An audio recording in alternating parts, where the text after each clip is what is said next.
for 40 minutes, we can be better than any team that we play against. We just got to make our 40 minutes mean more than basketball. It has to mean something to do with our why. It has to mean something to do with our mirror and what we play for outside of the game. And no one's going to be dictating our story to us. Syracuse, the largest comeback. Our story is so significant. We want the world to know about Syracuse women's basketball. What a start for the Syracuse Orange. We're coming. Oh my goodness! There, sending a message. It's the Orange with the incredible comeback victory.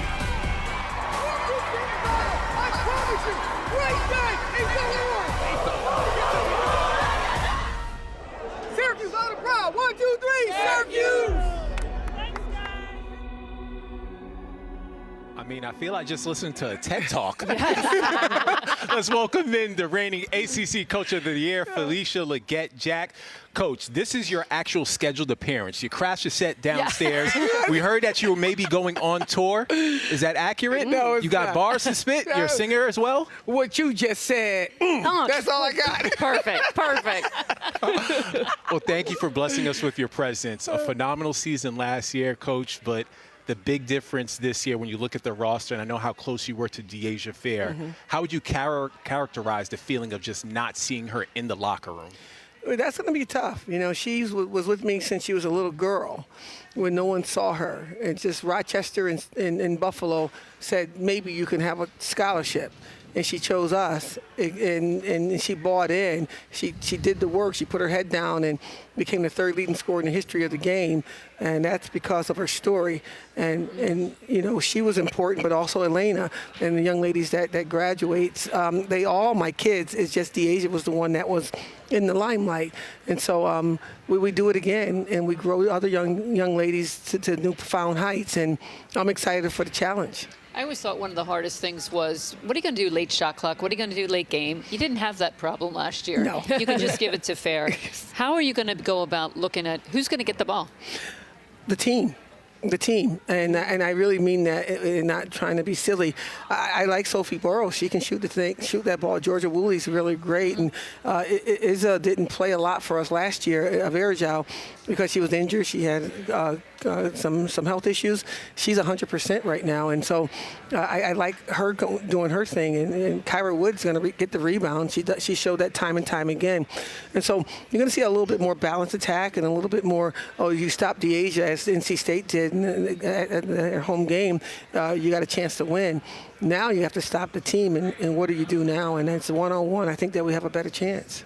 Coach, we're glad to have you here. We know you had to miss last year, Yes. and so we're so glad you're back, and you can just see that joy permeating off of you. How has it been to just be back for a full off season this year, heading into the season, being a little more, I guess, ready to go? How has that been for you? Humbling, you know. I really, you take things for granted. You keep going on with your day, and all of a sudden it's like, yeah, this is what I'm supposed to do, and it stops. You go and go to the hospital and say you're going to have a little procedure done, and it takes about 6 weeks, and it takes 3 surgeries, and it takes, your faith to get stronger, and I think that you go through something because you need to go through something, and I certainly am a little bit more faithful, a little bit understanding that. Tomorrow's not promised, and live today. And I take an hour a day, every day, to go walking with my gospel music on throughout the community and wave at the people from Syracuse and honor him, because it's important that you find something in this universe that's bigger than yourself and concede to that for some time of the day, and I choose an hour. Yeah, Coach, like you said, losing those type of players, what will be the identity of your team this year? The team. It's going to be the team. And it's about, we have this bracelet that we wear, and we have Elevate on it.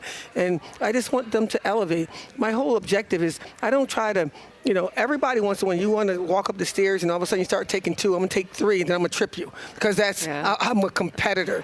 But more important than competing, I want these young people to really realize their dreams. I'm in the mission of growing young people to find what their dreams are and surpassing them. And whether it is being better character people, better academic students, or basketball players, or, I got Kyra, who's could be doing what you guys are doing. She's really good in our school at Newhouse, the #1 school in the country.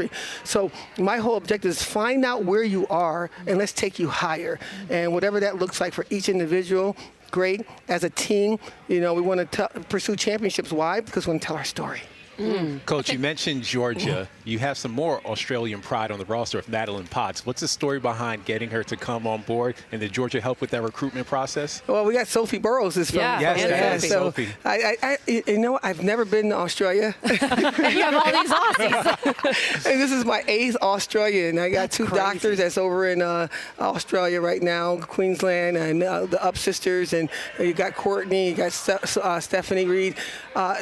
And they go back home and they say, if you're going to play basketball in the United States, you got to go get jack attacked. And so I don't know what that means, but I'm like, okay. I'll take what you just said. What you just said. And it's just a real pure joy that Maddie was recruited by a lot of people. She can shoot the ball, and she saw what the Australians did underneath me and said that's what she wanted to do. And same with Sophie. So I'm truly humbled and blessed to be able to coach these young, because their IQ is spot on. Yeah, I can say we're going to run the play and we're going to do it this way. And we're going to add something. We're going to tweak it over here. And I get 2 players like, and my odds would be like, oh yeah, okay, we got it. And they sincerely have it. I'm like, what did I just say? I don't even know what I just said. I know nobody would want to sit next to me on that flight over to Australia. It's a little bit long. I think I might get a little cranky. I know. So I see why you've never been over there. But, having somebody reach the potential, one of the greatest rewards in coaching. And you talk about that as a servant leader, what you're doing with your team. But I love this hard hat idea that you bring to it. Tell us about that. It's blue collar. I've always been about blue collar. And our men's team, Nate Oates was there at the time. And they used to bring the hard hat and, the working man's shirt. But it's what I stood for all my life. And I said, you know what? Every coach, if you're a great coach, you know how to steal ideas. Yeah. And I'm a good thief, and we made it our way in our time, and we blinged it up and made it cute, and the kids seem to receive that. You got MVP at a game, great, but she got the hard hat, and everybody screams, and they lift her up, and they make it so fun, and it's the personalities of the team, and I'm hoping that we can continue with that. We actually have a person that donates financially for the hard hat idea now, so we call it their company. I'm not going to say anything until we know he's going to do it again. And so it's taking a life of its own, and I think that's what the spirit of basketball is all about.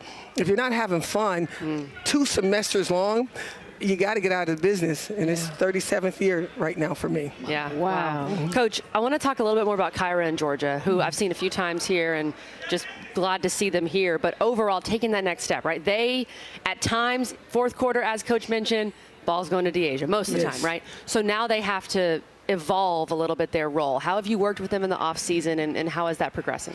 I didn't meet a lot last year with players. DeAsia would come over to the house at 9 o'clock at night, or a player would spottily come by and communicate about the game. But I specifically meet with my captains once a week, and it's 4 of them. And so that's almost like the majority, or a third of it anyway. And we talk about things that they have to bring to the table. They tell me what I need to bring to the table. They share with me if my energy's high or low, or how it's not being received. And so it's an open conversation that they really kind of can connect with me with, and I'm going to do that all year until I can get comfortable with my new role, right, of coaching without DeAsia, and they can get comfortable with their new role of their leadership has to be right now, because they don't have another year. This is their only time to show the world who they can become, and that's a personal thing that we all have to attack, and we got to do our job. And I think one way to do that is continue to meet with them throughout the season. What is one song on your playlist that gets you through the day when, sometimes when things are not going, and you just look back on how far you come? What is that one song on that playlist? Oh, I'm a gospel that you can sing. music. That you can sing. Well, She wants you to sing. I'm not going to sing, because one of them is a fun song, and that's Shine Bright Like a Diamond. Yeah. Rihanna, she's going to get mad because she knows I sound better than her. But that's not the point. But the truth of the songs are, yes. If I can help someone as I pass along, then my living shall not be in vain. And the other song is help me to see me as you see me. Sometimes I feel pain, but you see victory. And so sometimes even as adults, we're not omnipotent. We don't have all the answers. We have to walk around like we do. But when you're in that personal relationship with God, you ask for his help. Help me to see me the way you see all your kids. And if you can allow me to see myself the way you see me, the gift is already given. And I bring that to the table. Coach, along the same Bars. vein, we'd love to get bars, say less. I'd love to get some reflection from you. Coming off your first appearance in the NCAA appearance as the coach of Syracuse, back in the late 80s, you led the school to their first ever appearance as a player. What would you tell the younger Felicia about the road ahead as you're trying to instill and grow a lot of young women now? There's a passage in the Bible called Job, and you have to find patience. And when I was a player, I wanted it yesterday. I wanted to win every game. I wanted to win every sprint. I wanted to be first in every category. And if I wasn't, the world's going to end tomorrow. I know it because I feel it. And now I've learned this thing called peace and patience. And I wish that she would have known that back then. What would I have become differently? I don't know. But I think there would be a little bit more resolve in my life back then had I known those words. And I bring that differently. As you see me on the sideline, I'm crazy. But there is some comfort in this thing called peace and patience inside me. It's just really small and it's growing still. Well, thank you so much Good for making the answer. time. Yeah. Phenomenal Great answer, question. Coach. Yeah, Thank that's you. awesome. Absolutely. You're crushing at Syracuse. I know my family that lives up there. They love the culture that you're building. Thank you again. so much. To God be the glory. Absolutely. That's Felicia Leggett-Jack. Shout out to the hard hat. That's probably one of the best things that is going. Oh, yeah. Strength, no weakness. Still to come, ACC